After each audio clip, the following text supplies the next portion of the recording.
All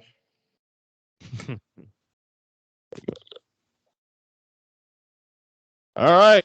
5432. Earnestly podcast here with Zack The Degenerate, Kris Krizmanic. Kris, got a lot of hair today, man. Yeah. Looking like Wolverine or Hugh Jackman or something. The Hawaiian Hugh Jackman. Just you got to throw out once in a while. Zachary, what's up, buddy? What's happening? Nothing much, man. This is the last week of NBA season. This is going to be pretty nice playoffs, I think. It's gonna be sick without LeBron. Yeah, did they lose tonight officially? They're playing tonight. Dude, they have no chance. They got to win out. They need to lose out. Look, I think they actually have to go up 4 for 4 now in their last 4 games. They have to win out. Enough. They got to win out, and San Antonio has to lose out. And I think San Antonio tonight, if I'm not mistaken, San Antonio's up by 6 in the fourth quarter against Denver. So yeah, there's your chances there. We'll get to the Lakers in a second. Let's talk about something we haven't spoken about in a couple of weeks about this, but I think it's time to do this because it's probably the last time we talk before the season ends. NBA MVP rankings. Something that we've been very, I will say, on our text, pretty passionate about, for the course of the last couple months. Maybe there's been some contention. I don't know. Yeah, you start a lot of shit on there, number one. So I mean, yeah, it's on your end of that, definitely. What are they, like 20-2 now? No, you, John Morant. No, but the thing is, though, in hindsight, you were correct. The sample's helping your argument. I agree. I was right there. You were calling a guy an MVP because he dunked between his legs. Okay, slow down with your hot takes for 1 second. I do think we agree. I do think when we last spoke, we did agree that we agreed on the three guys. I think we're now. Don't know. I guess the orders where we're kind of. I guess we're not really on the same page. I guess. So my three is Jokic, Embiid, and Giannis. And I think Giannis is closing in fast at his late stretch. I think you guys are on the same page also in terms of the names, at least in the three. Yeah, that was my order too. Oh, I don't see Giannis having a chance to catch either of the two. Okay, Kris, where are you at on the race now?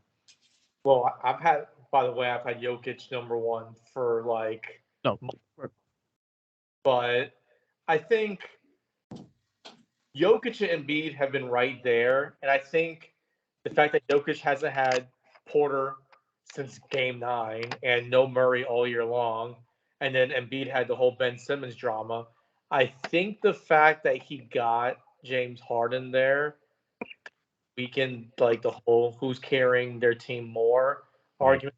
That's when it kind of leaned more towards Jokic, and that's where it's going to end. I said two things had to happen for Giannis to come through. He had to win the scoring title, which he's third in average, which he's 0.2 behind LeBron. But he had to do that, lead the league in scoring, and he had to get the number one seed, and that's not going to happen. So without that, he had no shot. Well, here's what's helping Jokic's case now too is the standings. Right now, I mean, they're probably going to catch Dallas for the 4 seed, but the fact that number 5 in the West without Murray, without Porter Jr., and the fact they're actually still within 2 games of the 4 seed. I mean, I don't see Dallas cratering this next 5 days, but the fact they're even in the mix of the 4 seed, despite that, helps his case. To me, I told you guys, I think off air that for Jokic to really clinch this thing, he has to avoid the play-in. He's going to do that. He's going to do that at this point. Oh, absolutely. Yeah. I mean, look, I actually think you have to give Embiid some credit because with Harden there, it's almost been like a poison pill at times, especially late in the games. So, I mean, it's got to be Jokic just because of going into the season. The only other person you could count on was Porter, and he went down 9 games in. Whereas you could look to some of the depth at the time that Philly had to help them get through the season. Yeah. No, Embiid has a case still. Embiid right now, as of tonight, is the scoring leader. Good. LeBron's gonna play against Golden State in the next game, and then I think it's Minnesota he plays following. He's gonna play those two games because he's got to play 58 to even qualify, and he's at 56 right now. Yeah, I think Giannis, as great as he's been playing this last month or two, he has no chance of winning it at this point. The fact that he's missed a couple games in the last couple games, the last few games he's missed, I think sells that case too, especially. But what about Devin Booker though? A guy like him, whose team right now is leaps and bounds better than anybody else in the league right now, and he's averaging 26 points a game, 5 and 5. Oh, I can tell you why he gets no love. What's that? People like Chris, Oh, who think Paul is the greatest point guard there is. he's up. No, that's what it is. Before Paul got there, all anyone thought of Devin Booker was as a scorer, and not even a great scorer, just a chunk scorer.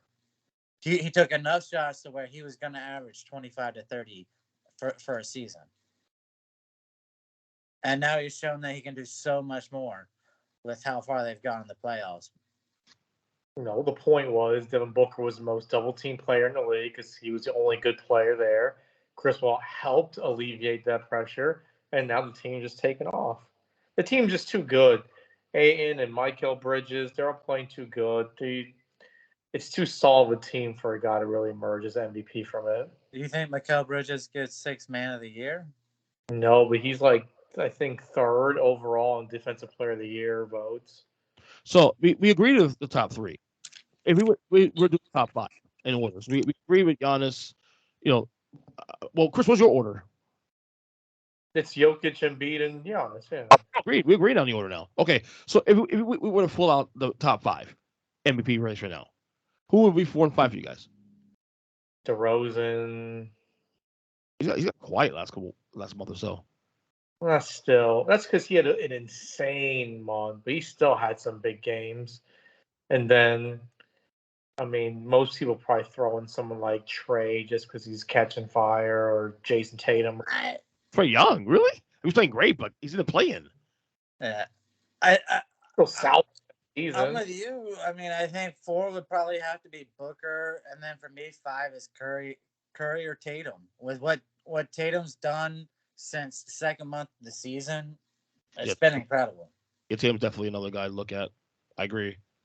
I don't know if I put him at 5, but he's definitely in the conversation. I mean, for a minute there, Boston was competing for a chance for the number 1 seed when out of the gate, the first 20 games, they were under 500. Yeah, that's true. No, I agree with you. I think what we've seen the last couple weeks now is you've seen that the race thin out. Like, remember we were saying, I think a couple weeks, like last podcast we did was like, you can consider 5 or 6 guys to be in the conversation, and I think now that's kind of whittled down now as teams are starting to get into where they're going to be in the standings. Like at one point, we're considering Anthony Towns maybe in the top 5 at one point. Zack here, obviously Minnesota's going to be playing, obviously, but but I mean, yeah, I think the 3 guys. I think Booker definitely in the conversation. I think it's got to be Tatum. Yeah, I agree. I think Tatum has to be the 5th guy.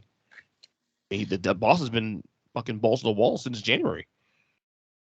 So I don't know. I think really, you look at the standings. I don't expect any much changes there. I think Denver's going to be locked in that 5 seed. I don't think Utah's cratering. Utah's just 6 seed now. Wow. Utah's just taking a breather, man. I'm not gonna lie to you. If I'm Memphis, I almost rather play Utah than Minnesota at this point. Why is that? No, too much of a matchup for you guys. Minnesota's like the equivocal of the Grizzlies. Haven't been in the playoffs a few years. Hungry young team. They can come in and make some noise, man. Like, I wouldn't be shocked if Minnesota upset Memphis in the first round. Like, I would. That would be massively shocking to me. Like, you have 2 top overall draft picks and a number 2 overall draft pick, all playing together, playing well. Like, that's not going to shock me if, like, Cat has monster games or Anthony Edwards has monster games or, any of those guys. You have the deepest team in the league. You can just punish guys. Yeah. You won't even have to worry about allowing Cat down low because all you had to do is throw bodies at him. Chris, by the way, as of last week Friday, for our conversation, Zach's now a Memphis Grizzlies fan. I'm not a fan. I am a fan of the team because it's not a one guy who does it one single dunk. But Memphis has 10 guys they can throw out there. We talked about this. Yeah, every one of their positions, they're deep. They're too deep. Playoff rotation shrink. It's a whole different ball game. Not when you look at the minutes those guys are getting. Yeah. You're wrong. Jaws prime time. They're not going to lose. But at this point, like a middling, like veteran team like Utah, they don't scare me anymore. Like Donovan Mitchell. No. Donovan Mitchell will shut down Jaw. That will be his sole focus, is going right at Jaw every single play. But like Mike Conley, all those guys, like they don't instill fear. Like no. Oster, like Hassan Whiteside and Gobert in the middle, like they don't instill fear in me. No, no, nor should they. Honestly, Utah's done. I think Utah's gonna probably draw Golden State. Curry should be back for that series. They're done. Done 5. I mean, Curry's gonna be super rusty. I mean, you never know, man. Just imagine Curry shut down for the rest of the regular season. They already announced that. He comes in. Never know. You steal 1 or 2 at home against Golden State. Could be it. If there's a guy who needed the rest anyways, because he carried his team for the first 60 games of the season. Right. Stay in the West with the Lakers because obviously after tonight probably they're going to be done for the year. What went wrong this year with the Lakers? I mean, obviously, AD misses a lot of time. LeBron missed 22 games, but he still had a phenomenal year despite the season. I mean, obviously. Clutch Sports. Ooh. Go. Clutch Sports. Go, Zach. Go right ahead. There's 7 guys on that team under Clutch Sports. 7 guys. They don't even care about the game anymore. LeBron's out there collecting a finder's fee off of 6 of his teammates. Yeah. All right, it doesn't work when Clutch Sports is making sure they get every guy who couldn't get a contract onto the Lakers, and none of them possess any ability to shoot a 3 or play defense. That's what it came down to. It was 7 guys who weren't going to get 6 guys who weren't going to get a contract to play anywhere else that the Lakers overpaid for, and the players they got are nobody that can do nothing. Chris, what do you think? You can look at the totality of their free agency. I mean, a few guys hit, a few guys missed. Who hit besides Monk? I think Melo was a hit. I mean, for what he was for minimum vet signing. Dwight Howard, minimum vet signing. He's playing good, but you got to think like they missed. None has not suited up for a single game. That was brutal.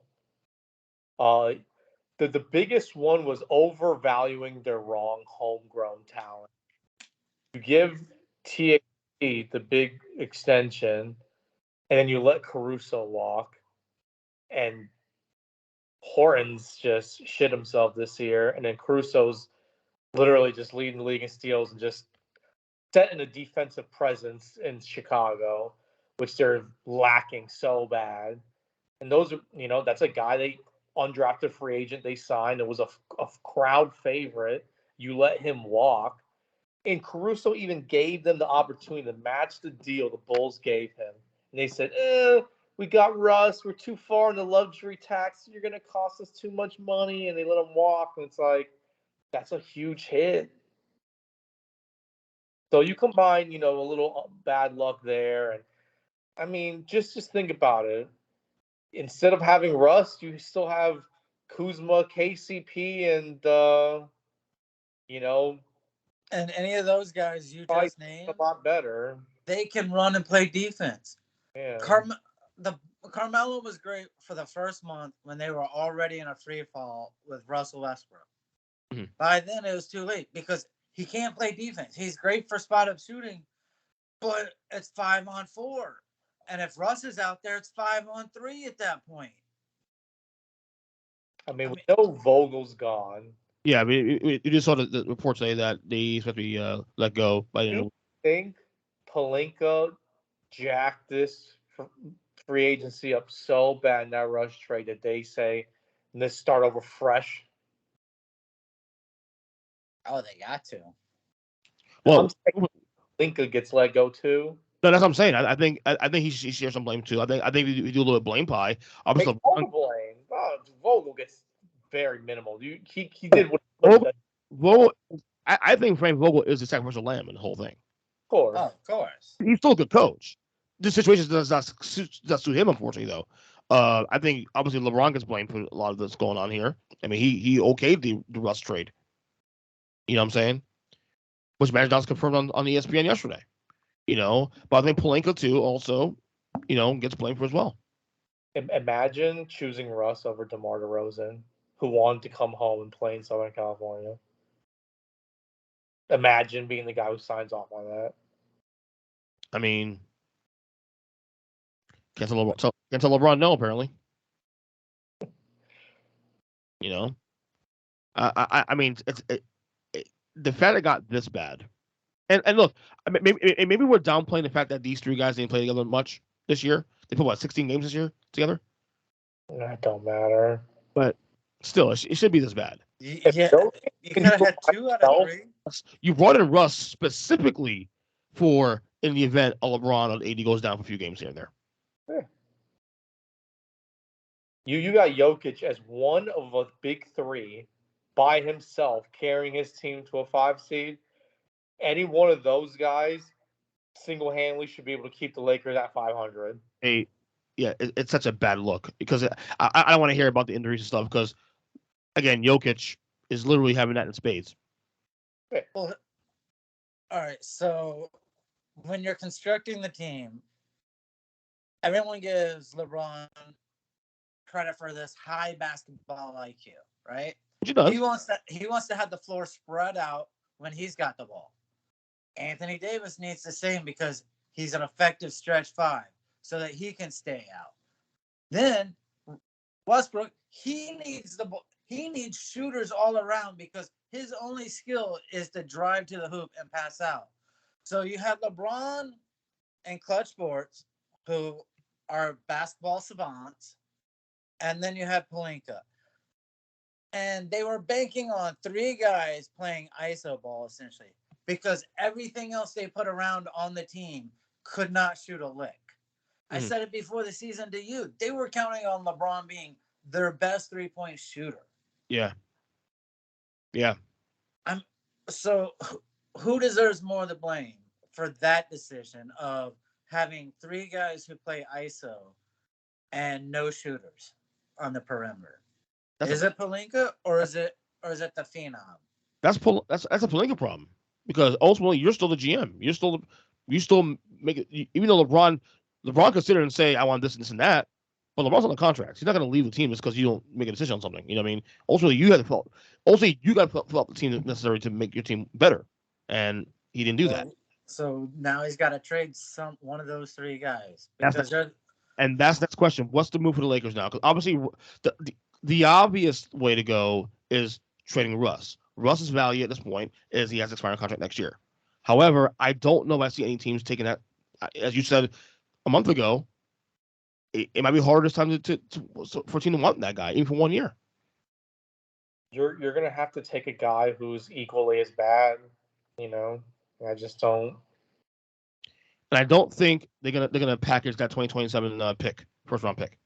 They ain't doing that. No, I think their real option is they either have to trade AD or trade LeBron. You're not going to be able to trade AD for what you used to be able to get because he played 35 games this season. I think you get something for AD though. I think AD is still. I think this is gonna be at least a team or two just to say, you know what? Yeah, he's always hurt, but you know what? He's still really good and it's worth the risk. Westbrook. I think the only way the Lakers get rid of Westbrook is to buy him out.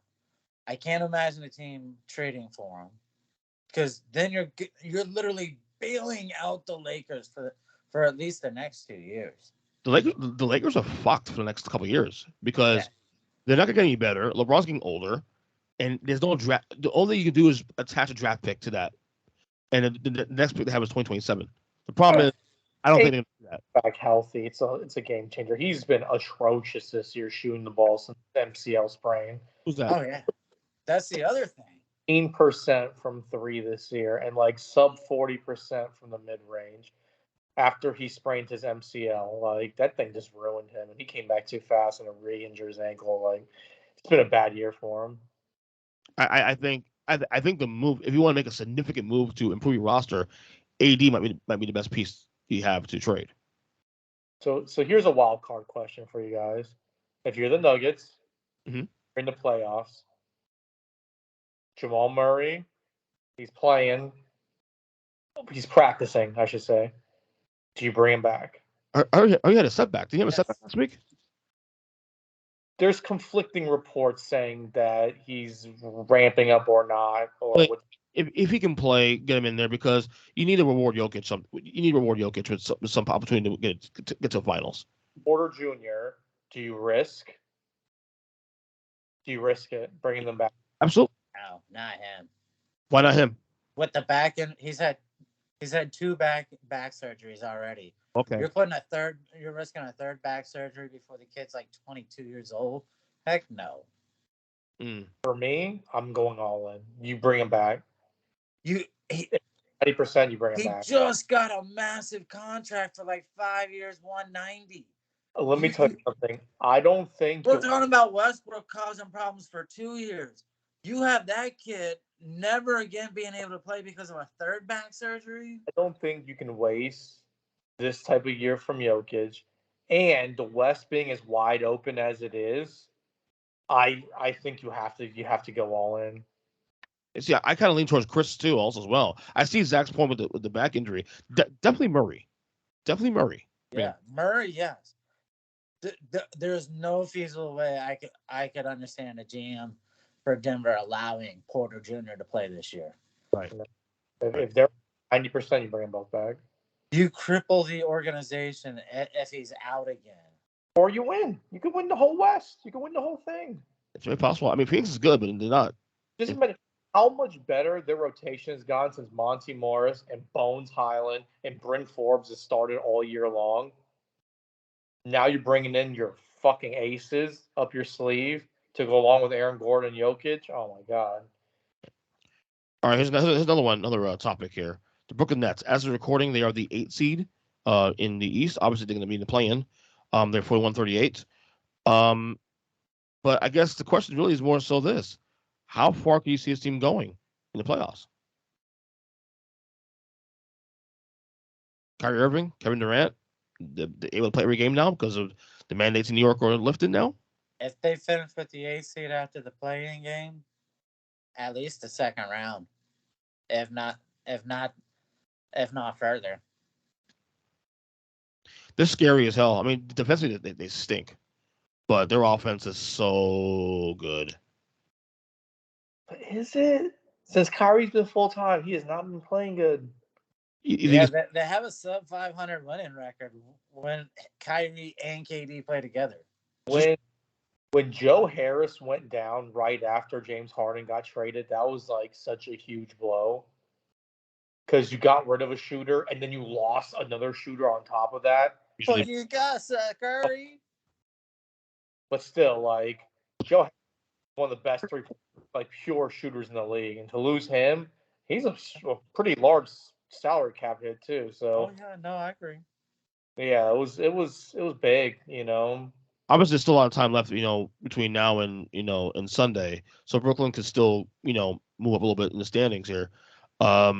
If they get, well, no, I'm saying the 7-8 point because if they get the 7-8 slot, for example, and they beat Cleveland, who's going to be probably either one of those two, they'll be the 7th seed. So then, in that retrospect, they're probably going to draw Boston, Milwaukee, Philadelphia. Probably draw Milwaukee. Probably. And at that point, where's your ceiling? They're done? Of course, They were up 2-0 before Kyrie went down last year. they're done. Done. They're They're not being lucky. Top half. Period. End of story. They could be Miami. They ain't be Milwaukee. They can't. I think they can. Look, every team will be scared to death that they're still in the playoffs if they make it through. No one. That's how it is. Is any shot they lose like in the play-in? Any shot? No, I've told you this. When Kyrie was a mystery, I would not be shocked. They lose both games. Would not be. I would be more shocked they lose both games in the play-in than don't at least make it to the Eastern Conference Finals. That's how I feel about them. Can I say real quick off topic here that I love the play-in idea. It took me a little bit of a year or so to get used to it, but now that I'm seeing the benefits of the play-in and why it exists, it's a fantastic idea. It's lifting the ground from these fucking teams and that would want to tank. It's done a great job of that. Would LeBron have even made the playoffs without the play-in since he's joined the Lakers? No, I'm not about since he's literally joined the Lakers. Would he have even been on a playoff winning team? Yeah. Not for the play-in. No, well, last year they were the play-in, right? Also? Yeah, I believe so. Who to get into the playoffs last year in that one game? So I think they were the 9 seed last year, or the 8 seed last year, going into the play-in. So Lakers, were they 7 or 8 going into the play-in last year? They played the game last year. I know that for a fact. Golden State played Memphis. Well, what about the year they beat you guys in the bubble? No, they were a top seed. They were. Okay. So he's had one good year with the Lakers at least. Right. Well, 1 year, good year, and won a championship. So he's not. Yeah. But still. What a miracle. Most fragile player in the world gets 2 months of rest before he can go play in the playoffs. I agree. No, they would not be playing in the first year because they fell apart. Yeah. Last year they would. I mean, last year they made the playoffs probably still as like a 7 or 8 seed. But the play-in's great though. I like the idea. I think it's fun. Like the fact you have all 4 teams in the East all have winning records right now in the play-in. Charlotte, Atlanta. Here's the thing I'm gonna get to. It's great because in the East, at least every team is over 500. In the West, you have 2 play-in teams. Well, you have 3 teams that are under 500, 2 that are really under 500. Clippers are 1 game under. That's not bad. But you're 9-10 or 10 games plus under 500. Like that's if Paul George is healthy for most of this year, they're better than that. Of course, and granted, if Zion's healthy, Zion come back. He's not going to, but he come back and they could tear. I mean, who knows? But like the Spurs, Spurs have to have like a fractional chance to even like make the playoffs. Like that's a bad look. But they're gonna get in though because LA's done. LA's done, but it's just like no one wants to see that. No one wants to see the Pelicans. No, the Suns will sweep them by 20 in every game, so it'll be terrible. I feel like if Lillard was healthy, Portland would probably gotten there too.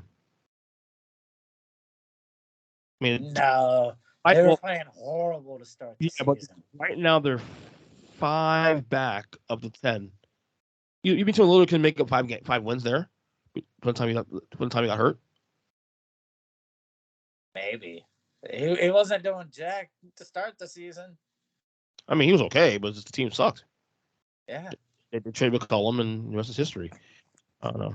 I don't know. The Nets, to me, the Nets ceiling is all depends on seeding. I think if they draw Miami, I think I don't know who I pick in that series. To be honest with you, Brooklyn's so weird because they're losing weird games lately. Losing to Charlotte at home, they lost to Atlanta on Saturday, so they haven't been this dominant team with Kyrie back anyway. So is that a mirage? Will they turn it around in the playoffs?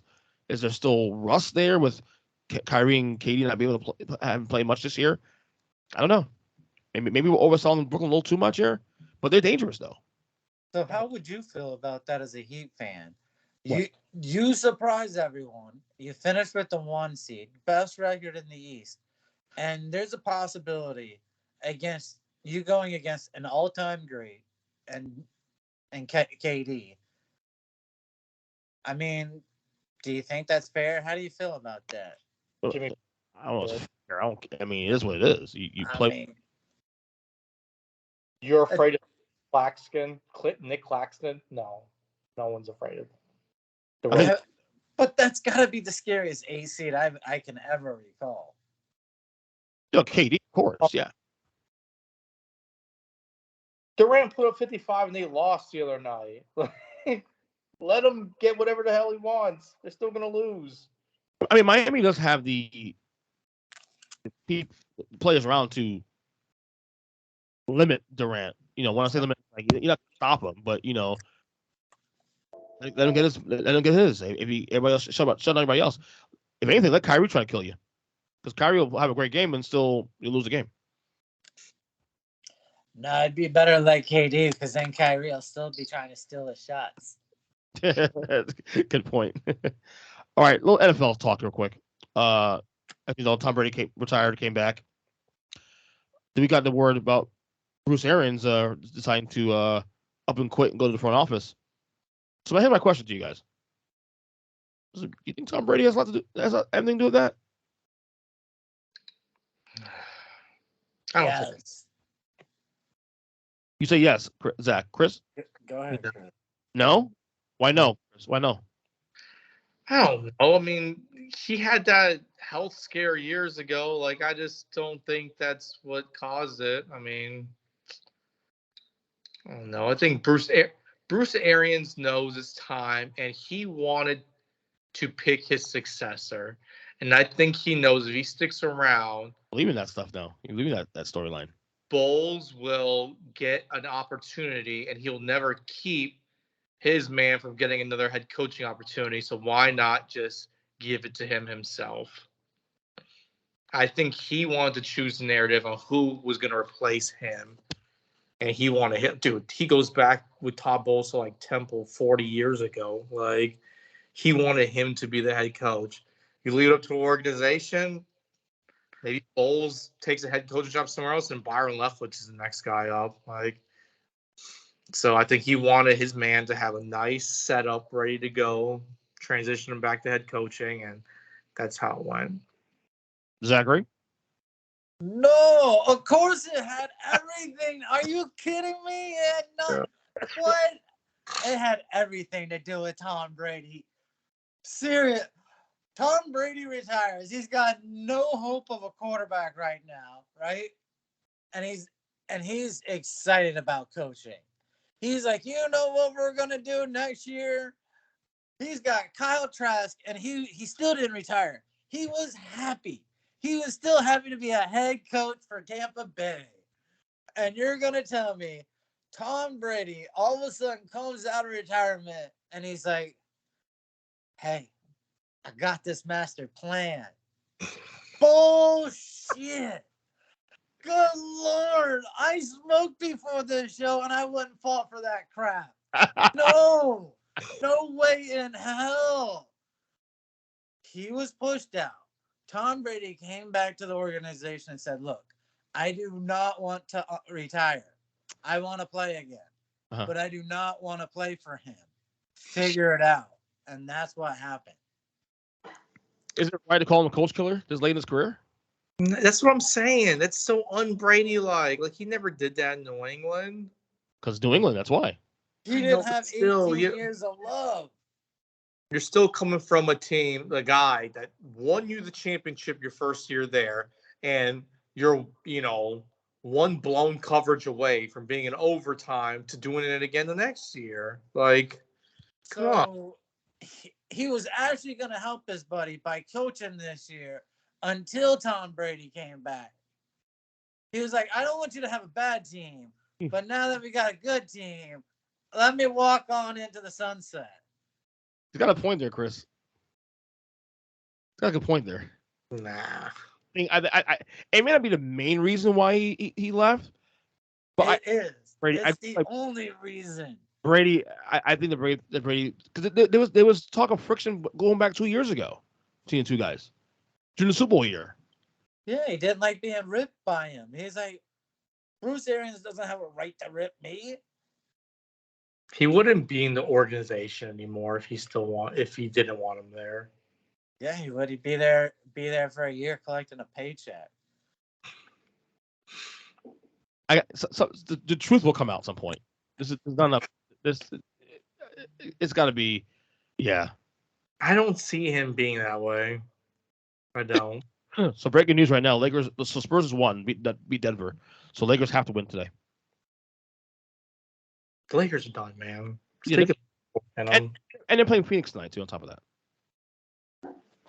yeah, Phoenix has nothing to play for. They're clinching number 1 seed already. We'd love to be the team to knock them out again.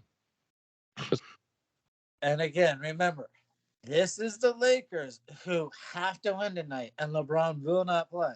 Yeah, but he's gonna play in the next game. Watch. He wants that scoring title. Oh my god. I would go for it too. What's wrong with that? You guys are terrible. You don't think that's true? No. Oh wait, you think Bruce Arians chose to retire on his own? Yeah, I know you believe in miracles and oh my god. Another NFL topic I want to touch on real quick. Baker Mayfield. He's still in Cleveland. I mean, at this point, I think he'll be a starting quarterback in week 1 just because of the fact that Deshaun's going to get suspended, and then first 6 weeks. Yeah, but it's not official yet. I'm just predicting that he'll miss at least 6 to 8 weeks. Yeah, I agree with you, and not a bad backup quarterback to have starting for 6 to 8 weeks while your guy's out. And not a bad way to showcase him too for the teams. Knows the system. Oh yeah, because apparently you were asking for a first round pick, but you didn't want the kid. So, I'm convinced he'll be a strong quarterback week 1. Kris, what do you think? I don't know. I don't know because they signed a backup immediately after they got.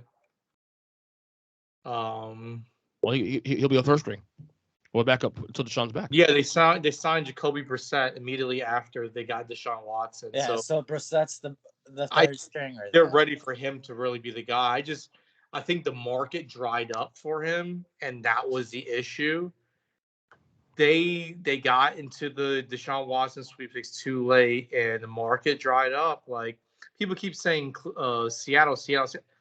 If Seattle didn't want Drew Lock, they wouldn't have included him in the trade. I agree. They see something in there, former 2nd-round draft pick. Like they see something in there that they want from him.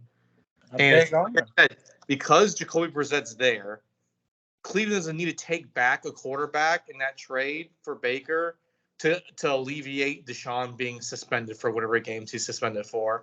They have a guy there. They brought in a guy there for that reason. So I think come draft time, maybe have a team that just misses out on the quarterback they wanted, and whether it be Atlanta or Carolina or something happens to where a team's like, you know what, F it. Or Cleveland just lowers the price so much because they know they can't go into that season with that much salary cap taken up by 3 quarterbacks.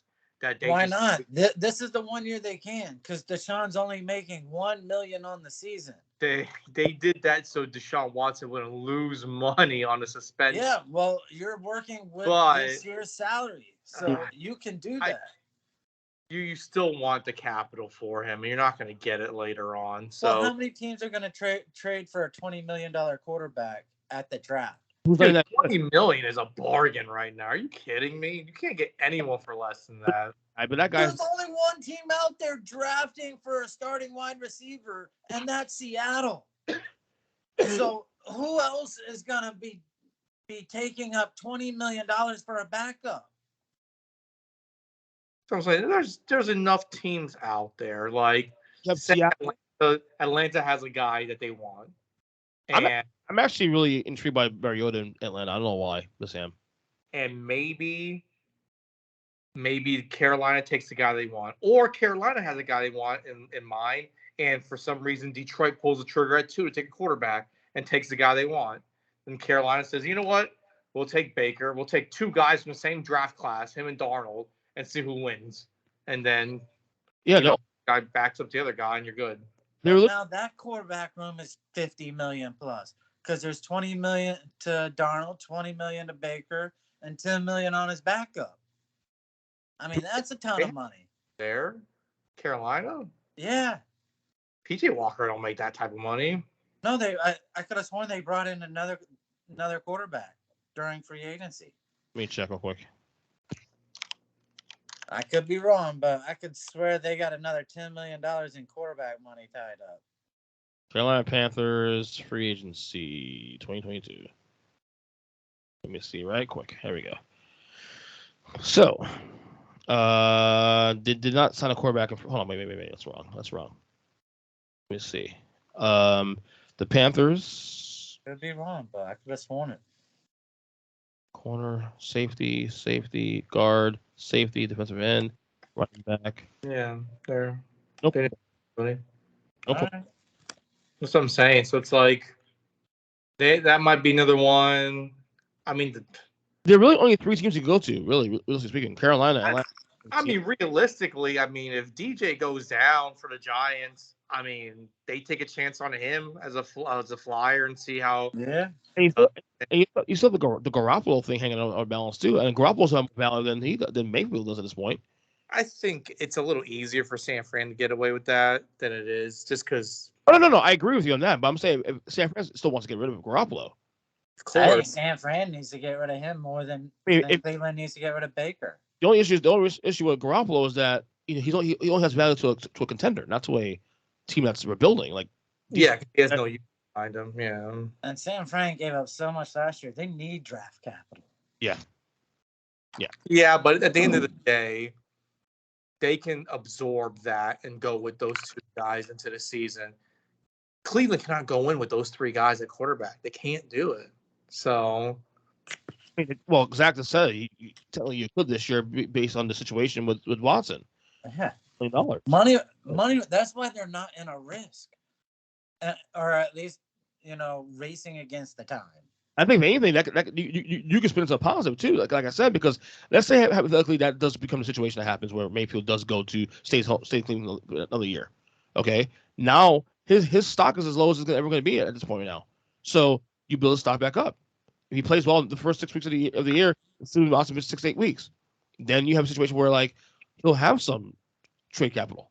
Yeah. Otherwise, you gotta hope Darnold gets hurt during preseason, or maybe David Mills gets hurt. It's possible. In Houston. I don't know why Houston wouldn't go after him. I don't know why. Wouldn't? Like, because Mills played well at the end of the year, so they're gonna run on that and see. Not just that. I think they want to collect more draft capital. I just think if the price is right, I feel like Cleveland will cave and trade him away for basically nothing. I think what it's with Mayfield is it's not that he's not good.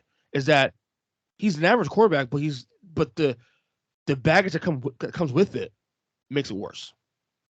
Like if he was a great quarterback but with the baggage, I can see that. Look at Aaron Rodgers. A lot of baggage there, but he's fantastic. So you pay him that kind of money, he does, because he's the value on the field is still worth it in comparison. But Mayfield is not. The price point's so cheap, though. Price point's so cheap.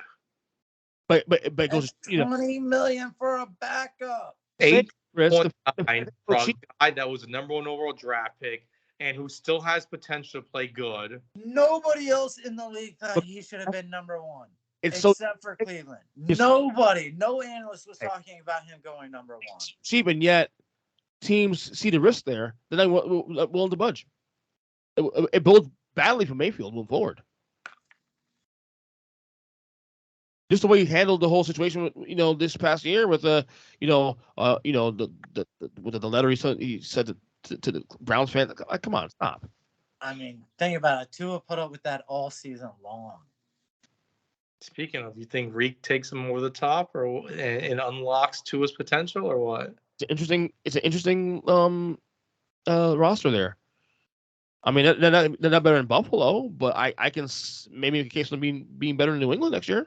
Maybe. Yeah, absolutely. And I think they can flirt with a wild card. Yeah. The problem is that AFC, like, we discussed it on the podcast a couple weeks ago, that AFC is just stacked.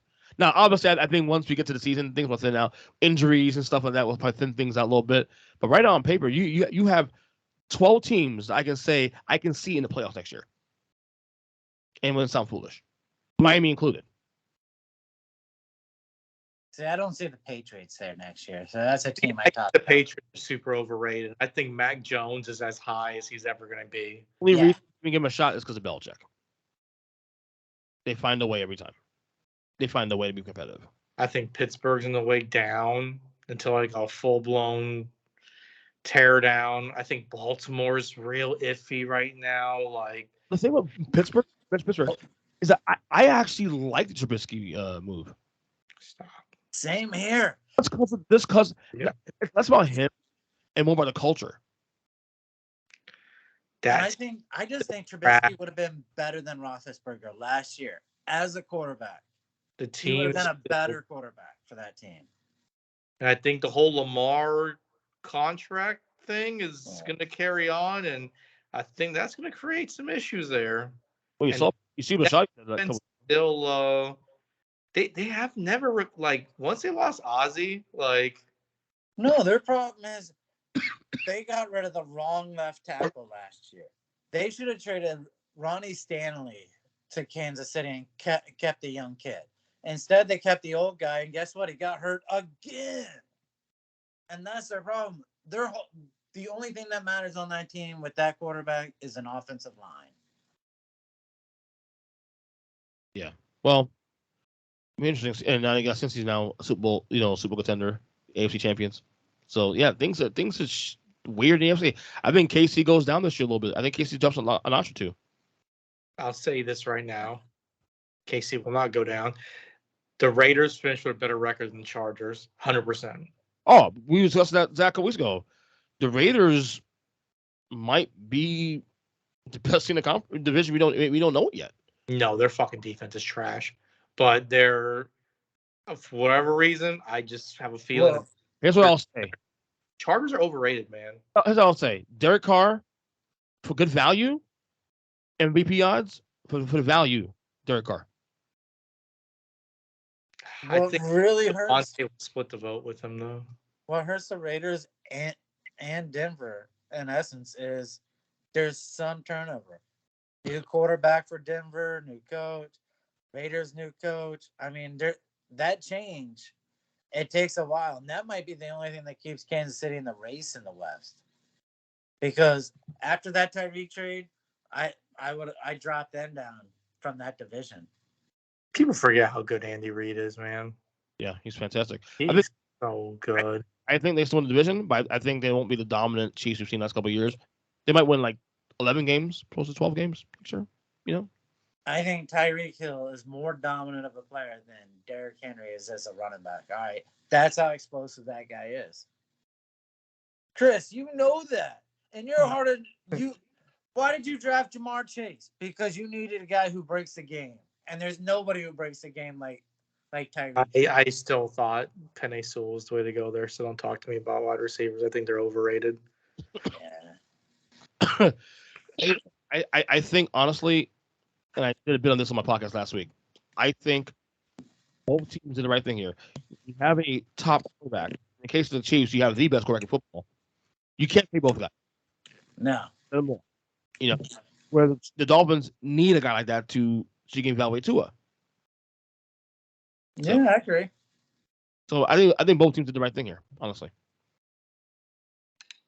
The Chiefs made out handsomely. They got some picks and all that, yeah. Last thing, once you go. No deep dive here because just whatever. Any early, very, very early World Series predictions as baseball starts in 2 days? I hate how good the Dodgers are. Me too. Like them getting Freddie Freeman, like, oh my God. I'm very depressed. The Mets are having issues already with the Grom's arm and stuff. So I'm ready. Yeah. Opening day, like, forget it. Like, shut them down. Honestly, It's probably the best in disguise he's hurt now. And just rest him up to fucking August, September. No. See, Ernest, you know why it's so important that he's hurt now at the start of the season? Mm-hmm. It's so that Met fans can accept that he's going to be hurt all season. He's hurt every year, so I'm very used to it. The crazy thing about the AL is the AL East is so stacked, but the other two divisions are so weak. Oh my goodness! Like the Central, it's the White Sox, nobody else. Like right, AL Central. Yeah. And the West is the same way with Oakland just selling off half their team just now. Like, you just put zero faith in the Angels until they actually do something. Like, no one's ever going to be like, oh my God, is this going to be the year that? No, it's never going to be the fucking year until they actually do it. Like, I got a question for you, Kris. Yeah. Who has a better record? Even after Oakland has sold off every piece they got, them or the Angels? I will never pick the Angels in any scenario ever. I mean, do it. They want to talk about Mike Trout being the greatest player of his generation. The guy can't even sniff a playoff game. Stop. It's not his fault. You can only do so much in a game of baseball. One guy can only do so much. Agree. Have you seen it? That dude is the best defensive center fielder in the game, and he makes routine plays that are web gems for any other center fielder because he can just get to the ball without diving effortlessly. That guy is insane, but there's only so much you can do in the game of baseball. Agreed. It's the only sport where you can literally be on the field the entire game and not make one defensive play because the ball has never found you. Right. I agree. Like, absolutely. That's why you don't pay hitters. Pay the pitchers. The pitchers have the greatest impact. You pay the pitchers and they don't pitch because their arms get blown out. DeGrom.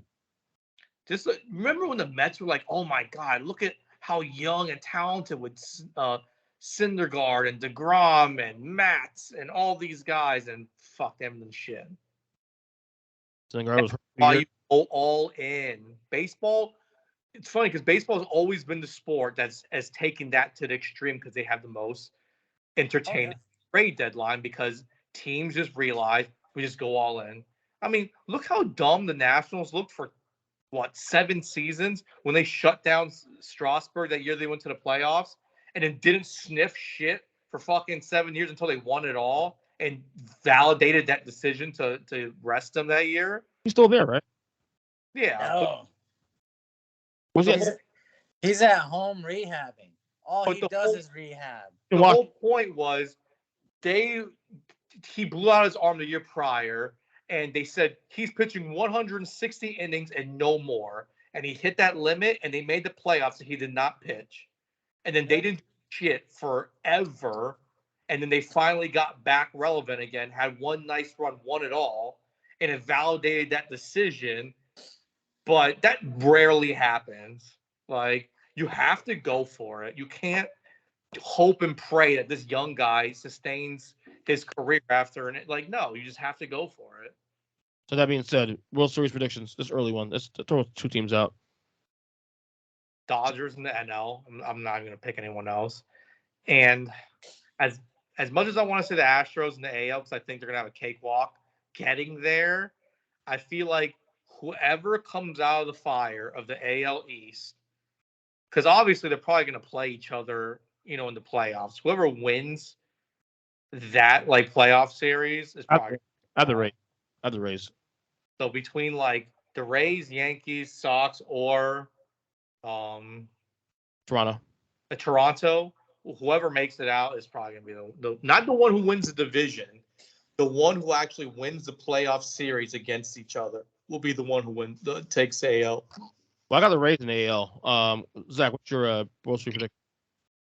I'm gonna go Red Sox, Dodgers. I'm gonna go Marlins. No, I'm joking. Joking.